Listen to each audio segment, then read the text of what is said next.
很多人以为糖尿病最可怕的是疼痛难忍，其实在医学上，真正要命的恰恰是那段漫长的无感期。并发症从来不是某天突然降临的暴雨，而是身体里一场持续数年、悄无声息的慢性淹没。你以为的相安无事，不过是身体已经无力向你呼救。如果你想了解更多关于血糖健康的科学常识，可以先点赞订阅频道并开启小铃铛，这样就不会错过每一期的健康真相。很多人觉得不疼就是没事，疼了才去医院。这个逻辑在糖尿病的世界里完全失效。人体微循环的毛细血管密密麻麻分布在眼底、肾脏和末梢神经。最要命的地方就在于，这些细小血管上根本没有分布痛觉神经。高血糖开始腐蚀它们的时候，它们无法像皮肤受伤那样向大脑发出疼痛的信号。有一位自称30年糖尿病从未有过任何不适的老患者，在一次常规眼底筛查中被医生告知，视网膜新生血管已经像野草一样疯长，随时面临失明的风险。他当场就懵了，连声追问，眼睛不酸不痛，视力看起来也还行，怎么就快瞎了？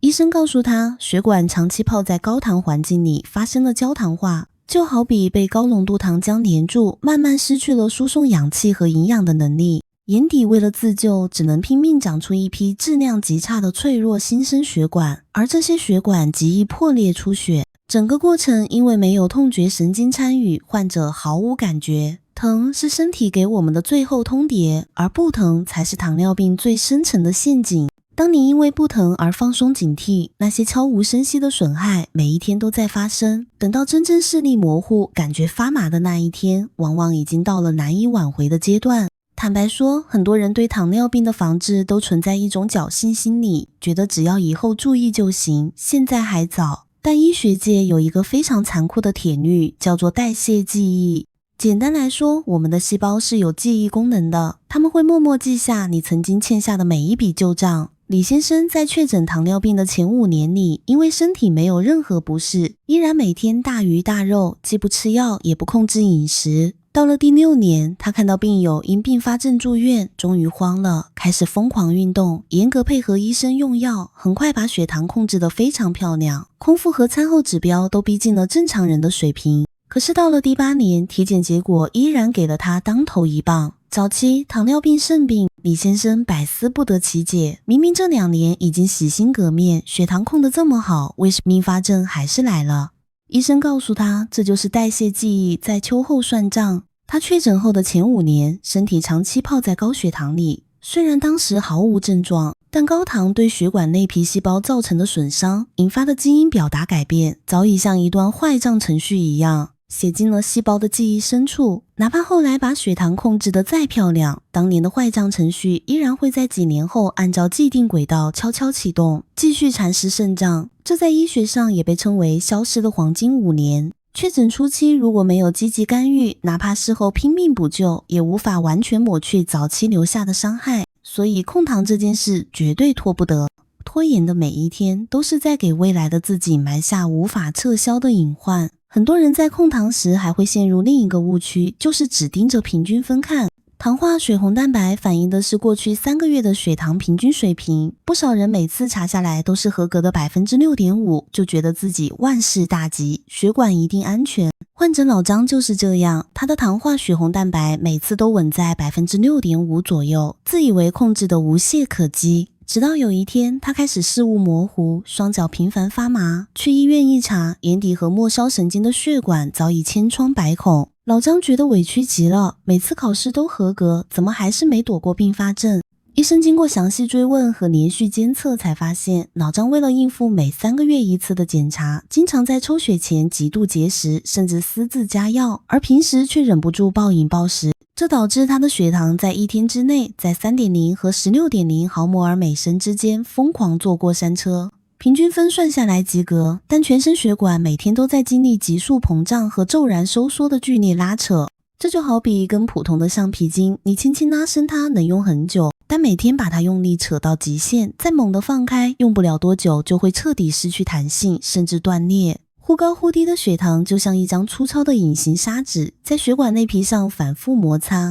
造成的氧化应激损伤比持续偏高但相对平稳的血糖要高出数倍。控糖不仅要看平均值，更要看波动的幅度。我们必须学会看懂自己身体账本上的4个核心数值。第一个数值是空腹血糖，这是你血管安全的潮汐底线。如果空腹血糖频繁大于 7.0 毫摩尔每升，意味着即使在深夜没有进食，身体理应得到充分休息的时候，你的血管和内脏依然在遭受高浓度血糖的持续侵蚀。如果这个数值频繁超过 13.9 毫摩尔每升，性质就完全变了。此时血液已经粘稠得像烧开的焦糖浆，不仅流动缓慢，还伴随着极高的酸中毒风险。血管长期泡在这样的高糖浓度里，就像鲜肉被食盐腌制，会慢慢变硬，失去弹性和活力。盯住空腹血糖就是守住血管不被腌制的第一道防线。第二个数值是糖化血红蛋白，这是你血管生锈进度的中考卷。这个指标无法作弊，正常人一般在 5.7% 以下。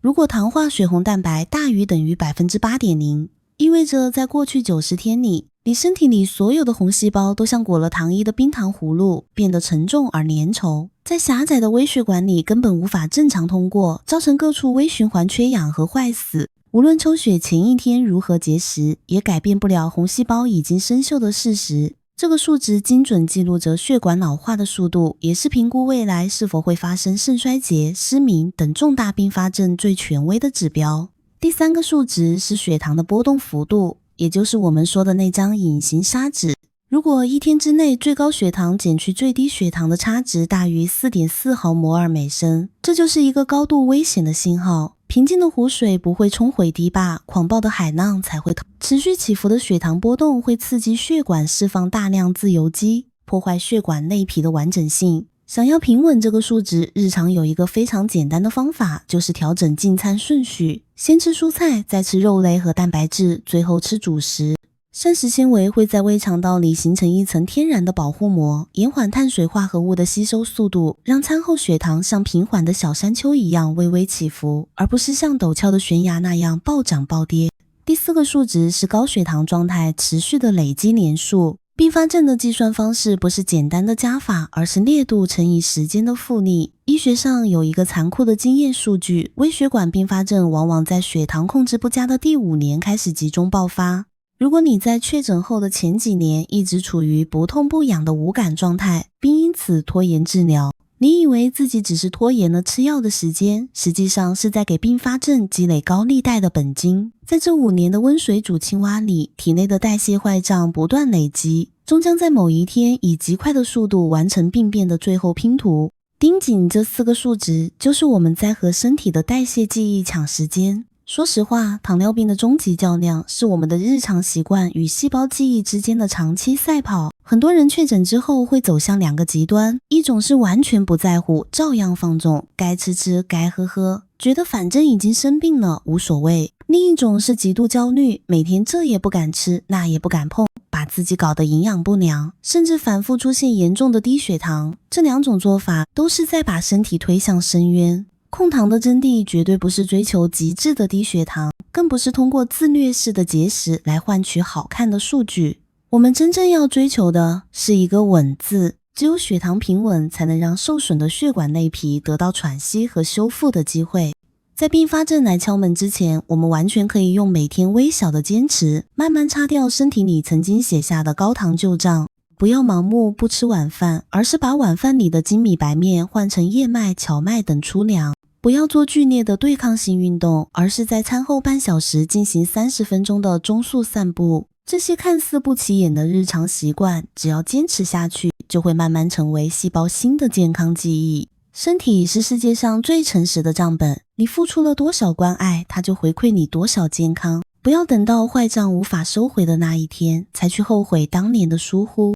靠自己，爱自己，用科学的方法和通透的心态去面对每一天，才是真正最好的养生。如果你也赞同这个观点，希望在评论区留下我要稳糖这4个字。这不仅是一句留言，更是你对健康生活做出的郑重承诺。请把这期内容分享给身边的家人和朋友，按个赞并订阅频道。我们下期再见。